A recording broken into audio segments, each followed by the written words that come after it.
Dear student, आज अपन prokaryote cell की structure पे चर्चा करेंगे। हर साल नीट में इससे या यूकैरियोट के साथ इस सेल की के कंपैरिजन पे 1 से 2 क्वेश्चन आते हैं। कोशिश रहेगी कि आने वाले 15 मिनट में आपके ये 2 क्वेश्चन आपकी पॉकेट में हो। आप कहते हैं कि सर प्रोकैरियोट सेल कहते किसको हैं? तो वो सेल जिसके पास आपके पास प्रिमिटिव न्यूक्लियस हो। क्या हो? Primitive nucleus. अब प्रिमिटिव न्यूक्लियस किसको कहते हैं? वो न्यूक्लियस जिसके पास ना तो हिस्टोन प्रोटीन है, क्या नहीं है? हिस्टोन प्रोटीन की भी एब्सेंस है, और दूसरे इसके बारे में अपन क्या कहेंगे कि इसके पास न्यूक्लियर मेम्ब्रेन भी नहीं है। स्ट्रक्चर पे चर्चा करेंगे, साथ साथ सारी चीजें डिटेल में अपन पढ़ेंगे। अपन कहते हैं कि प्रोकैरियोट सेल के चारों तरफ एक थिक वॉल होती है, जो किसकी बनी होती है? अपन ने कहा कि ये एक थिक वॉल है, सेल वॉल है, जो किसकी बनी है? पेप्टिडोग्लाइकेन की बनी हुई है। किसकी बनी हुई है? पेप्टिडोग्लाइकेन। नीट में क्वेश्चन पूछा गया है कि पेप्टिडोग्लाइकेन क्या है? ये पॉलीमर है किसका? अन एसिटिल ग्लूकोसेमाइन का और एन एसिटिल म्यूरेमिक एसिड का। शॉर्ट में इसको अपन NaGA या NaMA कह देते हैं। ध्यान देना कि इस सेल वॉल की कोटिंग के ऊपर एक लेयर और पाई जाती है, जिसको अपन ग्लाइकोकैलिक्स कहते हैं। क्या कहते हैं? ग्लाइकोकैलिक्स। इसके बारे में इंपॉर्टेंट बात ध्यान देने वाली क्या है कि यदि ये म्यूसिलेजिनस है, यदि ये क्या लिखा मैंने? म्यूसिलेजिनस है, तो इसको अपन स्लाइम लेयर कह देते हैं। और यदि ये आपके पास रिजिड लेयर के तौर पे है, तो अपन इसको कैप्सूल कह देते हैं। क्या कह देते हैं? रिजिड लेयर के तौर पे है, तो अपन ने इसको क्या बोल दिया? कैप्सूल बोल दिया। इसके नीचे आपको एक मेम्ब्रेन बनानी है। इंपॉर्टेंट, बहुत इंपॉर्टेंट बात है कि मेम्ब्रेन के एक जगह आपको इनफोल्डिंग दिखानी है। बैक्टीरिया की सारी एनर्जी, प्रोकैरियोट सेल की सारी एनर्जी जो है वो इस इनफोल्डिंग की साइड से ही आपको प्रोड्यूस होते हुए दिखानी है। ये मैंने लिखा कि ये आपने क्या बताया? Cell membrane. ध्यान देना, इसकी इस इनफोल्डिंग के लिए एक शब्द आपको कौन सा काम में लेना है? मीजोसोम। बहुत इंपॉर्टेंट बात है कि ये जो मीजोसोम है, ये आपके पास साइट ऑफ एनर्जी प्रोडक्शन है। क्या है? Site of energy production. बहुत इंपॉर्टेंट पॉइंट है ये। मीजोसोम पे पिछले 10 साल में कम से कम 6 या 7 बार क्वेश्चन पूछा जा चुका है। इसको अपन एनालोगस टू माइटोकॉन्ड्रिया भी कहते हैं। क्या कहते हैं बेटा? Analogous to eukaryotic mitochondria. इसके साथ आपको क्या बताना है कि इससे सेल मेम्ब्रेन की आउटफोल्डिंग के तौर पर छोटे छोटे उभार पाए जाते हैं, जिनको अपन फिम्बरी कहते हैं।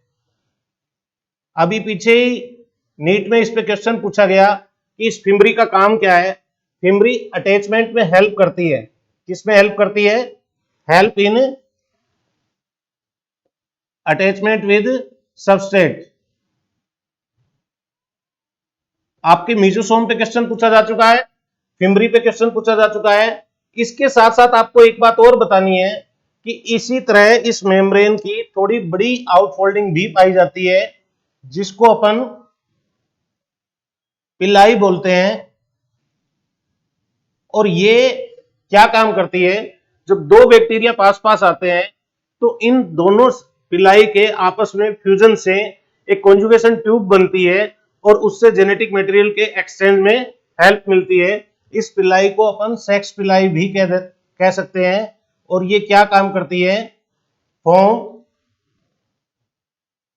Conjugation tube. इसके अलावा सेल वॉल और सेल मेम्ब्रेन के संबंध में जो नीट में क्वेश्चन पूछा जा सकता है वो ये है कि मेम्ब्रेन और सेल वॉल में 4 बेसल प्लेट कंटेनिंग एक आउटग्रोथ पाई जाती है जिसको अपन क्या बोलते हैं, फ्लैजिला बोलते हैं। क्या बोलते हैं बेटा? फ्लैजिला। इंपॉर्टेंट बात यह है कि इसके जो 3 पार्ट आपने बनाए, कौन कौन से 3 पार्ट आपने बोला? बेसल प्लेट या रिंग प्लेट, बेसल रिंग, और दूसरा क्या बोला? हुक, और तीसरा क्या बोला? शाफ्ट। इस फ्लैजिला का काम क्या है? ये आपको मोबिलिटी प्रोवाइड करती है। बैक्टीरिया में मूवमेंट इसी फ्लैजिला के कारण है। और यूकैरियोटिक फ्लैजिला से ये प्रोटीन का मास है। और किसकी बनी हुई है ये फ्लैजिलिन प्रोटीन की बनी हुई है। किसकी बनी हुई है? फ्लैजिलिन प्रोटीन की बनी हुई है। ध्यान देना, कई बार क्वेश्चन पूछा जा चुका है बेटा कि यूकैरियोटिक फ्लैजिला जो है वो ट्यूबुलिन प्रोटीन की है और प्रोकैरियोटिक फ्लैजिला जो है वो किसकी है? फ्लैजिलिन प्रोटीन की है। दोनों का ही काम मूवमेंट का है, लेकिन यूकैरियोटिक फ्लैजिला जो है उसके अंदर ट्यूबुलिन प्रोटीन के सब फाइबर पाए जाते हैं, अरेंजमेंट पाया जाता है। प्रोकैरियोट में अरेंजमेंट जैसी कोई भी चीज नहीं होती है। इसके बाद अपन यदि साइटोप्लाज्मिक स्ट्रक्चर की बात करें तो प्रोकैरियोट के अंदर मीजोसोम से जुड़ा हुआ जेनेटिक मैटर पाया जाता है। सर्कुलर जेनेटिक मैटर है जिसको अपन कई नामों से जानते हैं।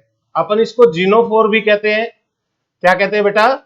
जीनोफोर भी कहते हैं, प्रोक्रोमोजोम भी कहते हैं। प्रोक्रोमोजोम क्यों कहते हैं? क्योंकि कोइलिंग ज्यादा नहीं होती, क्योंकि इसमें हिस्टोन प्रोटीन एब्सेंट होती है। ध्यान देना, कोइलिंग जो है वो किसके द्वारा होगी? नॉन हिस्टोन प्रोटीन के द्वारा होगी। किसके द्वारा? नॉन हिस्टोन प्रोटीन के द्वारा होगी। और इंपॉर्टेंट बात क्या है कि ये नॉन हिस्टोन प्रोटीन जो आप बता रहे हो ये भी हिस्टोन की तरह ही बेसिक प्रोटीन है। इंपॉर्टेंट बात ये है कि आप क्या कहते हो कि सर हिस्टोन बेसिक प्रोटीन है तो नॉन हिस्टोन प्रोटीन एसिडिक होगी क्या? ऐसा नहीं है। नॉन हिस्टोन प्रोटीन भी क्या करेगी, क्या होगी? आपके बेसिक नेचर की ही होगी। इसके इस जेनेटिक मैटर के बारे में कुछ और सब पॉइंट है जो आपको ध्यान देना है। तो ध्यान क्या देना है कि ये टोटली एक्सोनिक है। क्या है? एक्सोनिक डीएनए है। एक्सोनिक डीएनए का क्या मतलब हुआ बेटा? कि इसमें इंट्रोन एब्सेंट होते हैं, यूजलेस पार्ट इसके अंदर एब्सेंट होता है। दूसरी बात क्या है कि ये जीसी रिच होता है। क्या होता है? GC rich. और जीसी रिच होने का मतलब क्या हुआ कि इसमें ग्वानिन और साइटोसिन की अधिकता है। ग्वानिन और साइटोसिन की अधिकता है तो आप जैसे कि जानते हैं कि 3 हाइड्रोजन बॉन्ड ग्वानिन साइटोसिन के बीच में होते हैं, एडेनिन थाइमिन के बीच में 2 ही हाइड्रोजन बॉन्ड होते हैं। यदि रिपीटिशन जीसी का ज्यादा होगा तो डेफिनेटली बेटा उसमें नंबर ऑफ हाइड्रोजन बॉन्ड ज्यादा होंगे। नंबर ऑफ हाइड्रोजन बॉन्ड ज्यादा होंगे तो इसकी क्या होगी? थर्मोस्टेबिलिटी भी ज्यादा होगी। क्या बताएंगे बेटा अपन? थर्मोस्टेबिलिटी इसकी ज्यादा बताएंगे। एक बात मैंने लिखी है कि इसमें एक्सोनिक डीएनए है। आप ध्यान देना, मैं शॉर्ट में एक्सप्लेन करने की कोशिश कर रहा हूं कि एक्सोनिक डीएनए है, इसका मतलब इसमें इंट्रोन नहीं होगा। इंट्रोन नहीं होगा तो बनने वाले आरएनए में भी इंट्रोन नहीं जाएगा। बनने वाले आरएनए में इंट्रोन नहीं जाएगा तो उसकी स्प्लाइसिंग की जरूरत नहीं होगी। इसका मतलब क्या हुआ? इसका मतलब ये हुआ कि प्रोकैरियोटिक डीएनए में जो आरएनए आप बनाएंगे प्रोटीन ट्रांसक्रिप्शन की प्रोसेस के द्वारा, उस आरएनए की किसी भी प्रकार से प्रोसेसिंग की जरूरत आपको नहीं पड़ेगी, आपको स्प्लाइसिंग की जरूरत नहीं पड़ेगी। इसका मतलब ये निकलेगा इनडायरेक्ट वे में कि प्रोकैरियोट में ट्रांसक्रिप्शन और ट्रांसलेशन साइमल्टेनियस प्रोसेस हो सकती है। जैसे ही आप डीएनए से आरएनए बनाएंगे, उस आरएनए के ऊपर आप तुरंत राइबोसोम जोड़ सकते हैं। इसका मतलब क्या हुआ? ये आपने कहा कि सर डीएनए, ये आरएनए, और यहां अपन तुरंत इससे क्या बना सकते हैं? प्रोटीन बना सकते हैं। ये इस बात का क्या मैसेज जाएगा? इस बात का ये मैसेज जाएगा कि ट्रांसक्रिप्शन और ट्रांसलेशन प्रोकैरियोट के अंदर साइमल्टेनियस प्रोसेस हो सकती है। क्यों? क्योंकि बना हुआ आरएनए आपके पास फंक्शनल है, इसमें किसी भी तरह के इंट्रोन की प्रेजेंस नहीं है। इसके बाद आप ध्यान देना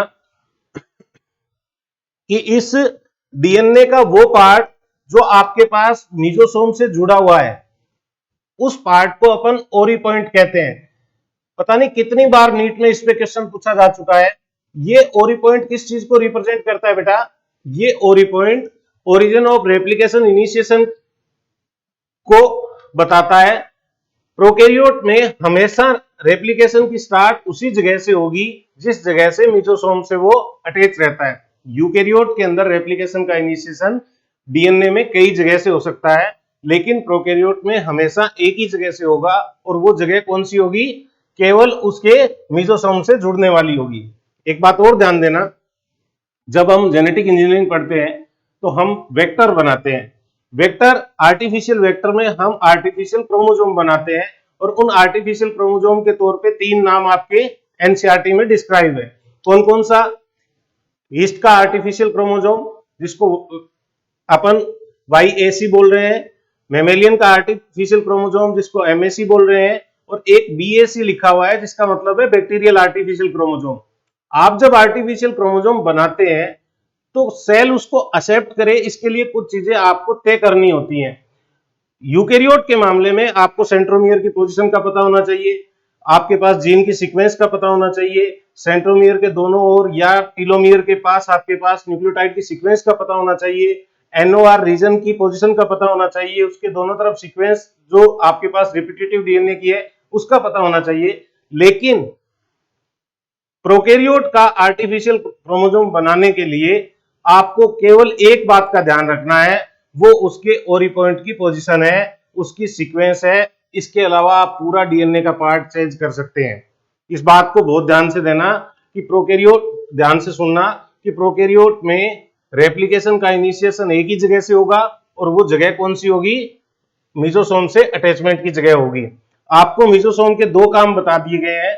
एक, ये एनर्जी प्रोडक्शन का काम करता है, इसलिए अपन ने इसको माइटोकॉन्ड्रिया का एनालोगस बोला, और दूसरा ये इससे जेनेटिक मैटर जुड़ा रहता है। उस जेनेटिक मैटर के जुड़ने की जगह को अपन ने क्या कहा? ओरी पॉइंट का, क्योंकि इनिशिएशन वहीं से होता है। मीजोसोम के कुछ काम और है, वो काम अपन क्या क्या बता सकते हैं? मीजोसोम सेल से सिक्रीट होने वाले हर मैटर को कंट्रोल करता है। किसको कंट्रोल करता है? सिक्रीशन को कंट्रोल करता है, एक्सचेंज ऑफ मैटर को कंट्रोल करता है, और सेल वॉल के फॉर्मेशन को भी कंट्रोल करता है। सेल वॉल फॉर्मेशन, ये पॉइंट आपको ध्यान देने हैं कि मीजोसोम बहुत इंपॉर्टेंट स्ट्रक्चर है प्रोकैरियोट की सेल की। इसके बाद यदि अपन इस जेनेटिक मैटर के अलावा डीएनए की प्रेजेंस की बात करें तो प्रोकैरियोट में एक्स्ट्रा क्रोमोसोमल सर्कुलर डीएनए भी पाया जाता है।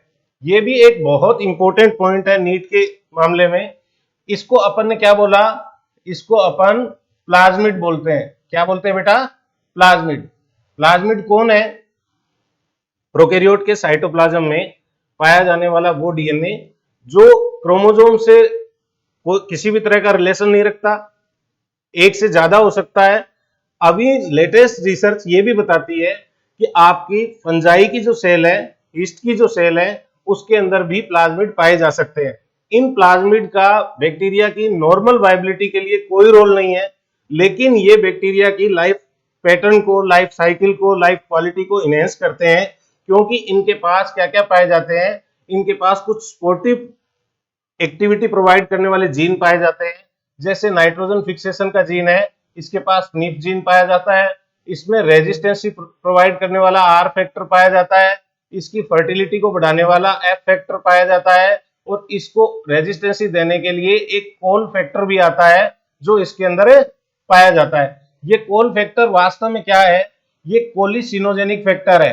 क्या है बेटा? कोलिसिनोजेनिक फैक्टर। और ये कोलिसिनोजेनिक फैक्टर जो है आपके पास कोलिसिन सिक्रीट करता है। क्या करता है? कोलिसिन। और ये क्या देती है आपको? रेजिस्टेंसी प्रोवाइड करती है। ठीक है। इस प्लाज्मिड का यूज वेक्टर के तौर पे बहुत ज्यादा होता है, और ये एक बहुत इंपॉर्टेंट पार्ट है किसके लिए? नीट के लिए। इसके बाद प्रोकैरियोट की सेल के अंदर और स्ट्रक्चर की चर्चा करें तो इसमें 70S टाइप का राइबोसोम पाया जाता है। क्या पाया जाता है? 70S type ribosome. ध्यान देना, आपसे क्वेश्चन पूछा जाता है कि सर 70S टाइप का राइबोसोम किसका कैरेक्टर है या किसमें पाया जाता है? साहब प्रोकैरियोट में पाया जाता है। लेकिन 70s टाइप का राइबोसोम आपको यूकेरियोट में भी बताना है। यूकेरियोट के क्लोरोप्लास्ट और माइटोकॉन्ड्रिया में भी इसकी प्रेजेंस होती है, तो आप कहीं एक्सक्लूसिवली इसको ये ना बताएं कि ये केवल प्रोकैरियोट का कैरेक्टर है, ये आपके माइटोकॉन्ड्रिया और क्लोरोप्लास्ट में भी पाया जा सकता है। यहाँ राइबोसोम 70s टाइप होता है, ये बहुत कॉमन चीज है। लेकिन इंपॉर्टेंट बात इससे आगे आती है, वो क्या आती है कि यहाँ राइबोसोम जो है वो ग्रुप में पाए जाते हैं, और वो ग्रुप उनका क्या कहलाता है, पॉलीसोम कहलाता है। बहुत कंसंट्रेट माइंड से इस बात पे फोकस करना कि राइबोसोम का ग्रुप तो पाया जा रहा है, लेकिन वो ग्रुप में राइबोसोम फिजिकली अटैच नहीं होते, वो एक एमआरएनए के फाइबर पर एमआरएनए के स्ट्रैंड के ऊपर जुड़े रहते हैं। आपको मैंने अभी बताया कि डीएनए के पास इंट्रोन नहीं है, डीएनए के पास इंट्रोन नहीं है तो आरएनए की स्प्लाइसिंग की जरूरत नहीं है। आरएनए जो आपने बनाया है, सारे जो फंक्शनल सेगमेंट है उस एक ही आरएनए पे है। तो प्रोकैरियोट के अंदर पॉलीसिस्ट्रोनिक आरएनए बना हुआ है, सारी प्रोटीन के संबंध में कोड उस एक ही आरएनए पे है।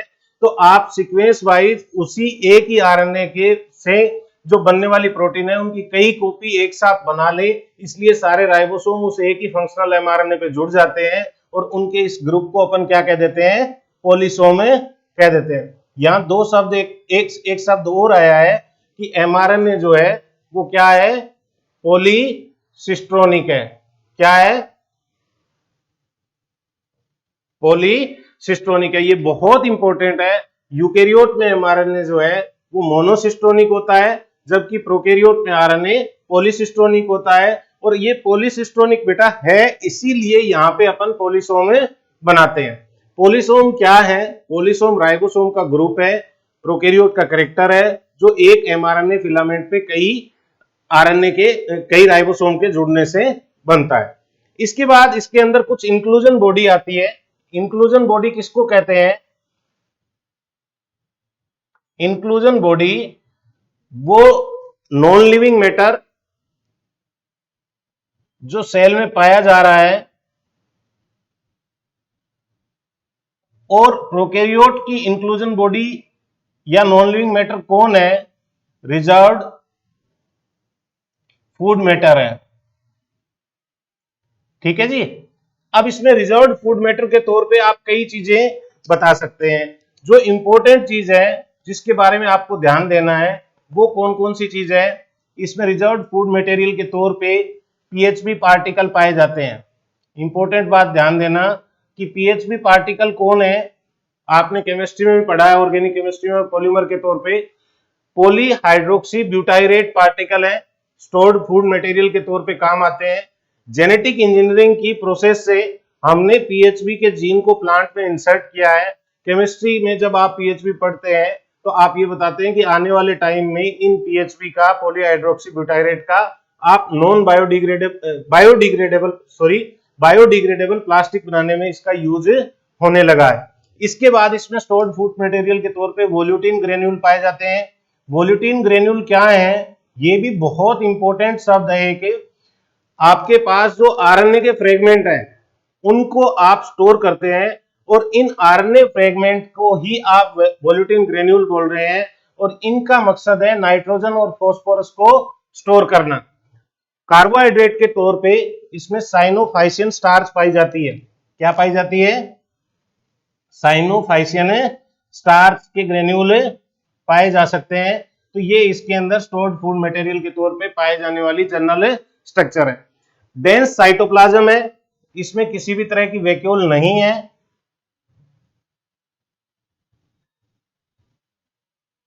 ध्यान देना, मैंने कहा वैक्यूल नहीं है, लेकिन कुछ एक्वेटिक हैबिटेट के प्रोकैरियोट के अंदर वैक्यूल पाई भी जा सकती है। कुछ बैक्टीरिया जो आपके पास ओशियन सरफेस में, ओशियन के बेस में पाए जाते हैं, जो हाई प्रेशर वाली एरिया में पाए जाते हैं, उन बैक्टीरिया को अपन बेरोफिलिक बैक्टीरिया बोलते हैं। और उन बेरोफिलिक बैक्टीरिया में कुछ उनके ओरिएंटेशन को डिसाइड करने वाले पार्टिकल पाए जाते हैं जो मैग्नेटोसोम कहलाते हैं। क्या कहलाते हैं, मैग्नेटोसोम। और ये उनकी पोजीशन और लोकेशन को तय करने में मदद करते हैं, और ये बेरोफिलिक बैक्टीरिया के कैरेक्टर के तौर पे जाने जाते हैं। बाकी चीजें अपन नेक्स्ट बोर्ड पे डिस्कस करेंगे।